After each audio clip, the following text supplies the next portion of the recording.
ये कहानी है पुणे के एक पुराने सस्ते से फ्लैट की और उस बक्से की जिसे कभी खुलना नहीं चाहिए था। रिया की नई नई जॉब लगी थी। बैंगलोर की भीड़ भाड़ से दूर वो पुणे में एक नई जिंदगी शुरू करने आई थी। पैसे बचाने के चक्कर में उसने एक पुराने 2 मंजिला घर में टॉप फ्लोर का एक 1 BHK किराए पर ले लिया। मकान मालिक एक बुजुर्ग आदमी शहर के दूसरे कोने में रहता था। उसने रिया को चाबियां दी और कहा, बस रात में छत पर मत जाना। उसने हाँ में सिर हिला दिया। पहले 2 दिन बहुत अच्छे बीते। वो अपना सामान जमा रही थी। फ्लैट छोटा था मगर सुकून भरा था। बस एक चीज अजीब थी। बेडरूम में लकड़ी की एक बड़ी पुरानी अलमारी। उसका एक दरवाजा जाम था।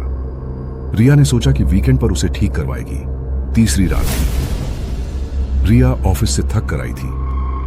रात के करीब 11 बजे होंगे। वो सोने ही वाली थी कि उसे अलमारी के अंदर से एक हल्की सी आवाज आई, जैसे कोई खरोंच रहा हो। चूहा होगा, उसने सोचा और बत्ती बंद करके सो गई। आधी रात को उसकी नींद खुली। कमरे में अजीब सी ठंड थी जबकि बाहर गर्मी थी और एक गंध थी, तीखी, जैसे लौंग और किसी धातु के जलने की गंध।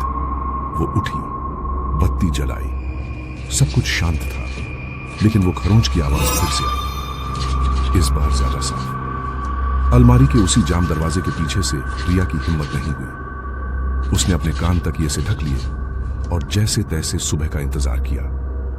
अगले दिन उसने एक बढ़ई कारपेंटर को बुलाया। बढ़ई ने बड़ी मुश्किल से उस जाम दरवाजे को खोला। अंदर कोई चूहा नहीं था। वहां जमीन पर एक छोटा काला लकड़ी का बक्सा रखा था। उस पर कोई ताला नहीं था, बस एक अजीब सा लाल धागा लिपटा हुआ था। बढ़ई ने कहा, मैडम, ये तो किसी का सामान रह गया है, मैं निकाल देता हूं। नहीं, रिया ने उसे रोक दिया। उसे अचानक एक अजीब सी सिहरन महसूस हुई। तुम बस दरवाजा ठीक कर दो, मैं इसे देख लूंगी। बढ़ई के जाने के बाद रिया ने उस बक्से को घूरते हुए कई मिनट बिता दिए। उसे फेंक देना चाहिए था लेकिन वो नहीं कर पाई। एक अनजानी सी उत्सुकता उसे खींच रही थी। उसने वो लाल धागा खोला, बक्सा खोला। अंदर सिर्फ 3 चीजें थीं। एक गुड़िया जो फटे पुराने कपड़ों और इंसानी बालों से बनी थी, कुछ सूखे हुए फूल जो अब काले पड़ चुके थे, और एक मुड़ा हुआ पीला कागज। रिया ने कागज खोला। उस पर लाल स्याही से कुछ लिखा था, ऐसी भाषा में जिसे वो पहचान नहीं पाई। बक्सा सालों से बंद पड़ा लगता था। रिया ने डर के मारे बक्सा बंद किया और उसे वापस अलमारी में फेंक दिया। ये कोई मजाक है, उसने खुद को समझाया। वो रात रिया की जिंदगी की आखिरी सामान्य रात थी। रात के 2 बजे।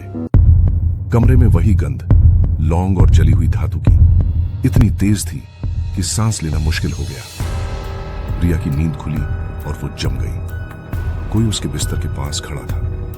वो बत्ती नहीं जला पाई। उसकी उंगलियां हिल नहीं रही थी। वो सिर्फ देख सकती थी। अंधेरे में एक परछाई, बहुत लंबी, बहुत पतली। वो हिल नहीं रही थी, बस खड़ी थी। रिया ने अपनी आंखें जोर से बंद कर ली। ये सपना है, ये सपना है। तभी उसे एक आवाज सुनाई दी, एक सरसराहट। रिया की चीख उसके गले में ही फंस गई। वो परछाई जो उसके बिस्तर के पास थी अब हिली, अलमारी की तरफ बढ़ने लगी। रिया ने देखा वो चल नहीं रही थी। वो जमीन से कुछ इंच ऊपर तैर रही थी। वो चीज अलमारी के पास रुकी और फिर वो पलटी रिया की तरफ। रिया को उसका चेहरा नहीं दिखा। अंधेरे में सिर्फ 2 लाल दहकती हुई आंखें दिखी और एक आवाज आई। वो आवाज किसी के मुंह से नहीं आ रही थी। वो सीधे रिया के दिमाग में गूंज रही थी। तुम्हें बक्सा नहीं खोलना चाहिए था। आवाज एक लड़की की थी लेकिन उसमें इतनी नफरत, इतना दर्द था कि रिया का जिस्म अकड़ गया।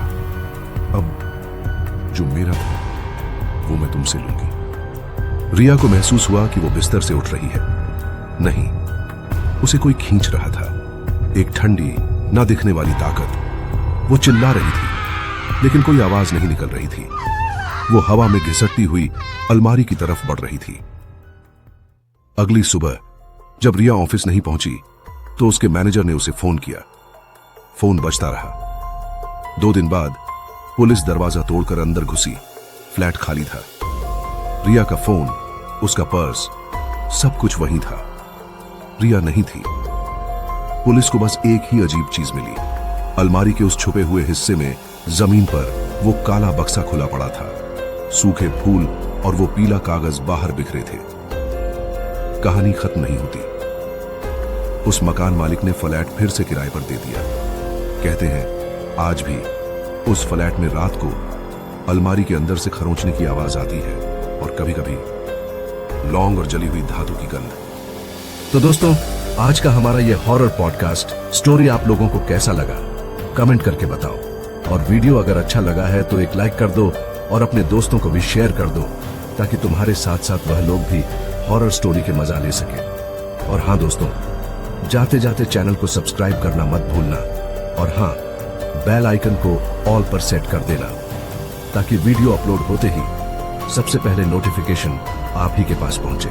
तो चलिए दोस्तों, आज के लिए बस इतना ही। मिलते हैं नेक्स्ट एपिसोड में और एक नया स्टोरी और एक नया सस्पेंस के साथ में।